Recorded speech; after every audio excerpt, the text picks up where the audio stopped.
오늘 함께 나눌 하나님의 말씀은 사도행전 2장입니다. 제가 가지고 있는 성경으로 신약성경 188면에 있습니다. 사도행전 2장 1절로 4절까지의 말씀을 저와 교독하시겠습니다. 사도행전 2장 1절로 4절 말씀입니다. 오순절 날이 이미 이름에 그들이 다 같이 한 곳에 모였더니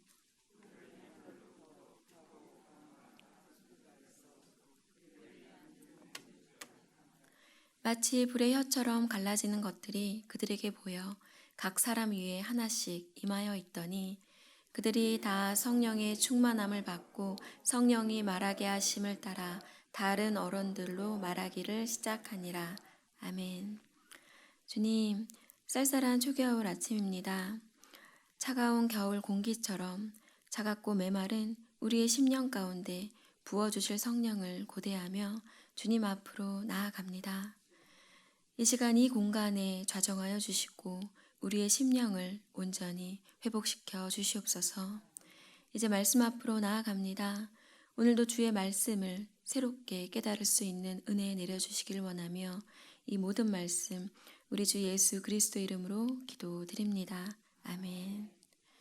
예수님이 승천하시고 난 이후에 제자들이 어떻게 하나님 나라와 복음에 대해서 전파했는지에 대한 기록인 사도행전을 함께 나누고 있습니다. 예수님은 6월절 즈음에 십자가와에 달리시고 부활하십니다. 예수님은 제자들에게 성령 세례를 약속하신 이후에 승천하셨습니다. 제자들은 예수님의 말씀에 따라 예루살렘을 떠나지 않고 오직 전심으로 기도함으로 약속하신 성령을 기다립니다. 오늘 함께 나눌 사도행전 2장은 오순절 성령 강림, 베드로의 설교, 그리고 초대교회 공동체로 이루어져 있습니다. 예수님이 십자가에 달리셨다가 부활하신 때는 유대인의 큰 명절인 유월절이었습니다. 예수님은 이후 약 40일 동안 제자들에게 나타나셔서 하나님 나라와 복음이 무엇인지 다시 한번 제자들에게 말씀해 주십니다. 부활하신 예수님과 함께한 40일이라는 그 시간이 지나고 예수님은 승천하십니다. 예수님의 승천 이후에 약 10일이 지나 오순절이 되었습니다. 그리고 그 오순절에 성령 강림이 이루어집니다. 예수님의 십자가와 부활 그리고 성령 강림이라는 이 사건은 모두 유대인의 절기인 유월절과 오순절 이렇게 매우 밀접한 관계가 있는 것을 알 수 있습니다. 예수님이 성령을 보내주겠다 약속하시고 열흘이 지나서 성령이 임하십니다. 어쩌면 이렇게 빠르게 예수님의 약속이 성취되었기에 제자들은 예수 그리스도의 재림도 그와 같을 것이다 라고 생각했는지도 모르겠습니다. 자신들의 때에 다시 오실 그 예수님을 고대하는 그 임박한 종말 사상이 제자들에게는 있었습니다.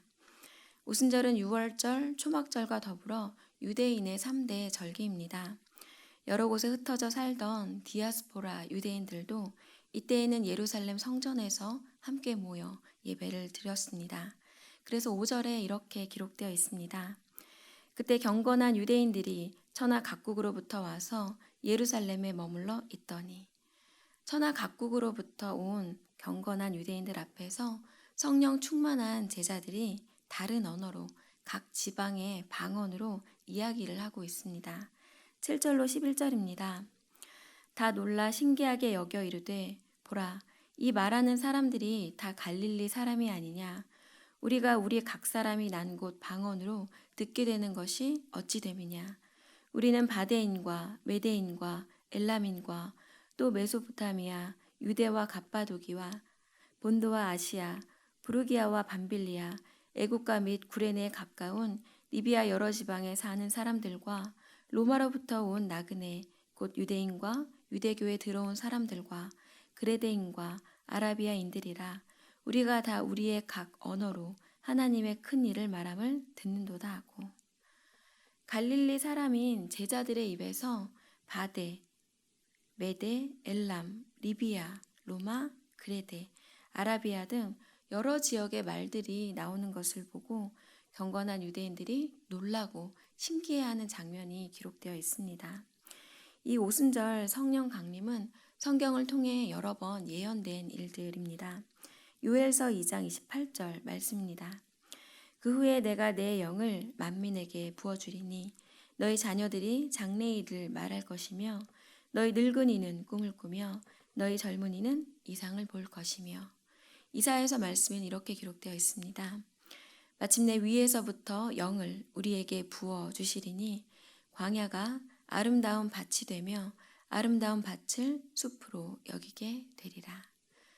하나님은 내가 내 영을 만민에게 부어주시겠다 약속하셨습니다.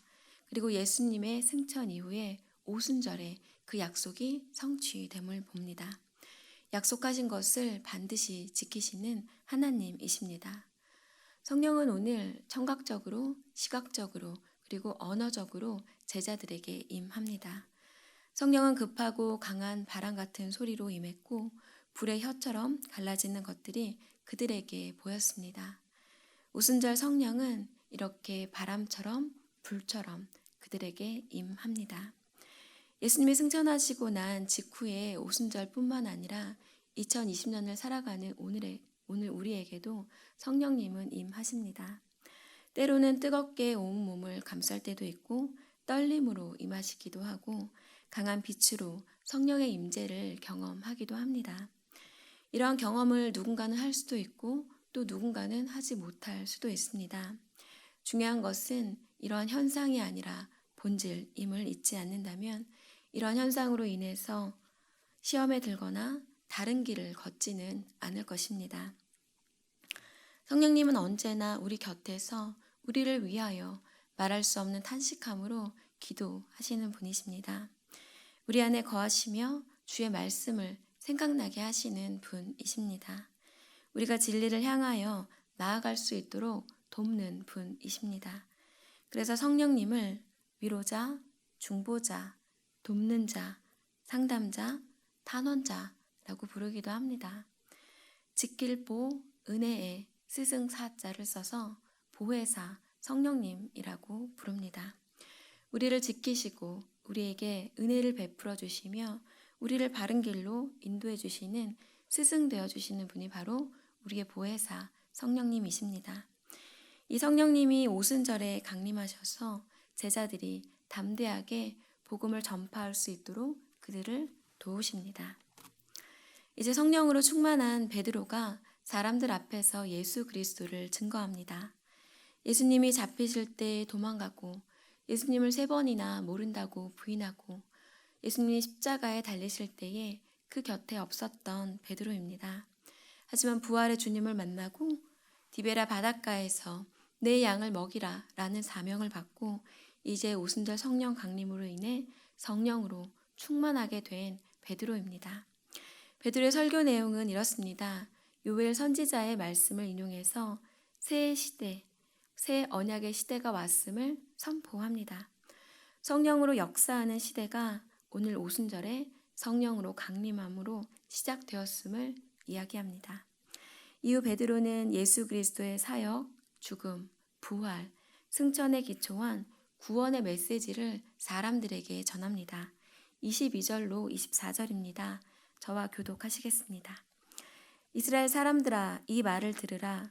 너희도 아는 바와 같이 하나님께서 나사렛 예수로 큰 권능과 기사와 표적을 너희 가운데서 베푸사 너희 앞에서 그를 증언하셨느니라.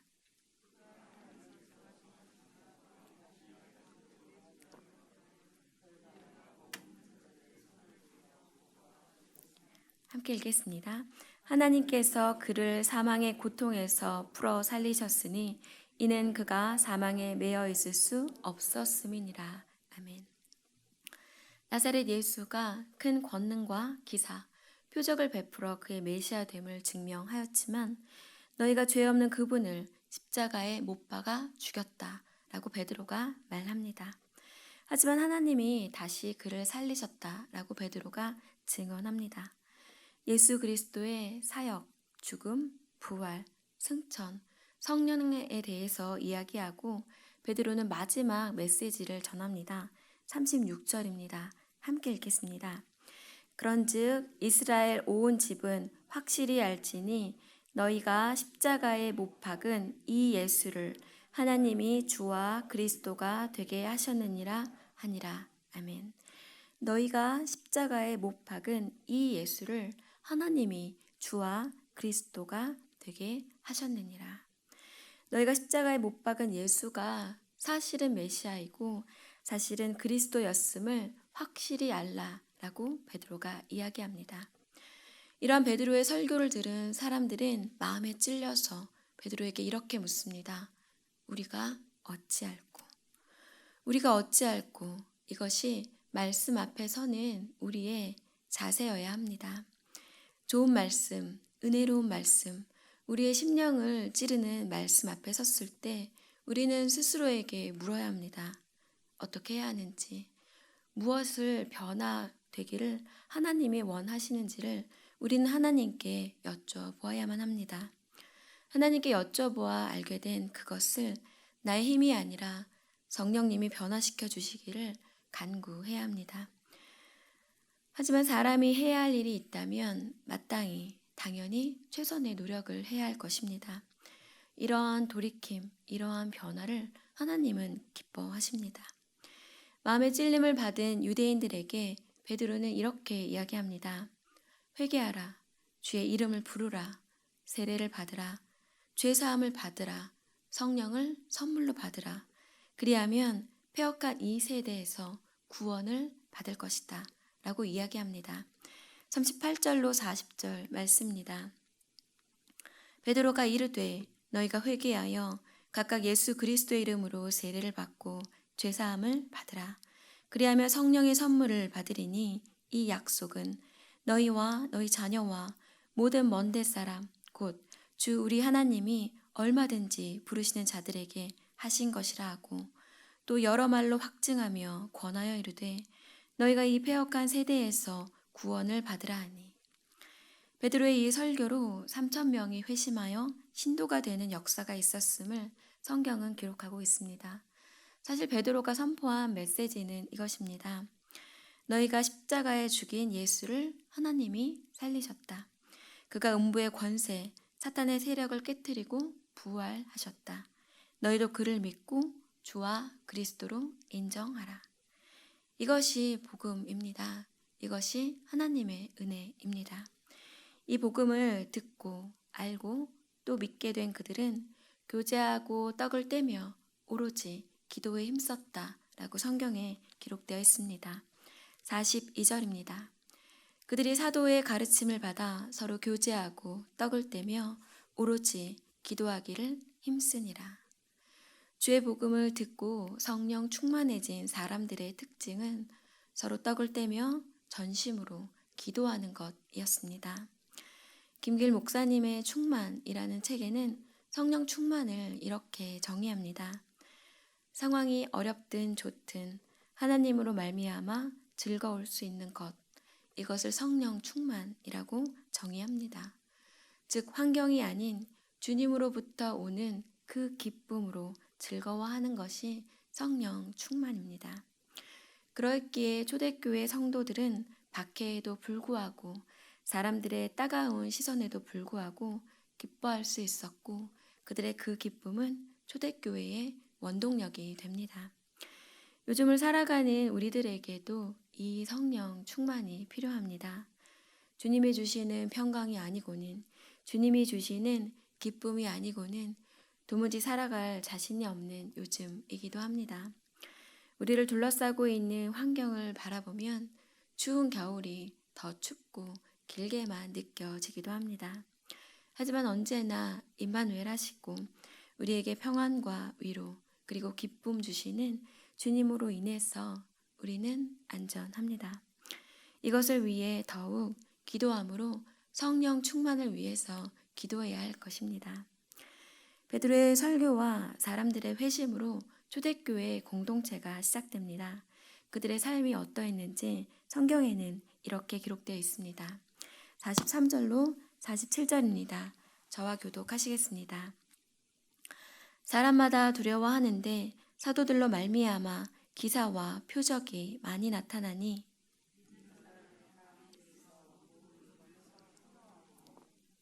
또 재산과 소유를 팔아 각 사람의 필요를 따라 나눠주며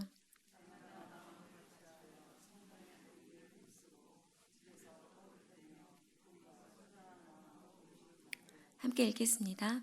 하나님을 찬미하며 또 온 백성에게 칭송을 받으니 주께서 구원받는 사람을 날마다 더하게 하시니라. 아멘. 초대교회 공동체는 기사와 표적이 많이 일어났고 서로의 물건을 통용했습니다. 재산과 소유를 팔아 각 사람의 필요를 따라 나눠주기도 했고 날마다 마음을 같이하여 성전에 모이기를 힘썼습니다. 함께 떡을 떼며 기쁨과 순전한 마음으로 음식을 먹었습니다. 하나님을 찬미하였고 날마다 구원받는 사람들의 수가 더해져 갔다고 전하고 있습니다. 이러한 모습의 초대교회 공동체는 오순절 성령 강림으로부터 시작됩니다. 사람의 힘과 능력이 아닌 성령의 힘과 능력, 역사하심으로 초대교회 공동체가 생겨납니다. 초대교회는 그리스도를 주로 시인하는 공동체, 말씀으로 하나 된 공동체, 믿음으로 하나 된 공동체였습니다. 물질을 따르지 않고 성령의 감동을 따라 사는 공동체였습니다. 사도들의 가르침을 받아 기도하기를 힘쓰는 공동체였습니다.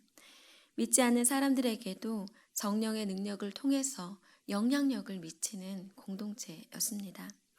말씀 선포와 양육, 친교, 함께 떡을 떼고 봉사와 섬김으로 하나가 되는 것, 이것이 교회가 가져야 할 기본 요소입니다. 하지만 안타깝게도 코로나로 인해서 많은 것들을 포기하고 양보해야 하는 그런 상황에 놓여 있습니다. 함께 떡을 뗄 수도 없고 성전에 많은 이들이 모이기도 어려운 이 시기에 교회의 본질과 앞으로 나아갈 방향에 대해서 진지한 고민이 필요한 요즘입니다. 엘톤 트루블라드의 그리스도의 멍에라는 책에 이런 글귀가 있습니다. 그들이 가진 모든 것은 교제였다. 지위도 특권도 명예도 없었다. 초대교회 크리스천들은 결코 지위 있는 사람들이 아니었다. 그러나 그들 가운데 신비한 능력이 있었다. 그리고 그 신비한 능력은 그들이 서로에게 지체됨의 결과였다. 초대교회 크리스천들은 돈이 있거나 지위가 있거나 권력이 있었던 것은 아니지만 신비한 능력이 있었다라고 이야기합니다.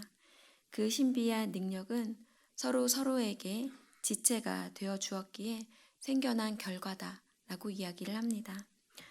서로가 서로에게 지체가 되어 주는 것, 이것이 교회의 본질임을 다시 한번 생각해 봅니다. 한 사람이 모든 것을 다 감당할 수 없고 다 잘할 수 없기에 누군가는 눈의 역할을, 누군가는 다리의 역할을 감당하는 것을 우리는 너무나 잘 알고 있습니다. 서로의 다름을 인정하고 서로가 서로의 지체가 되어주는 것, 이것이 교회의 본질입니다. 내게 주어진 역할을 소홀히 할 때 우리의 몸된 교회는 약해질 수밖에 없음도 생각해 봅니다. 나의 연약함은 비단 나만의 문제가 아니라 주님의 몸된 교회의 문제가 될 수 있음을 깨달아야 할 것입니다.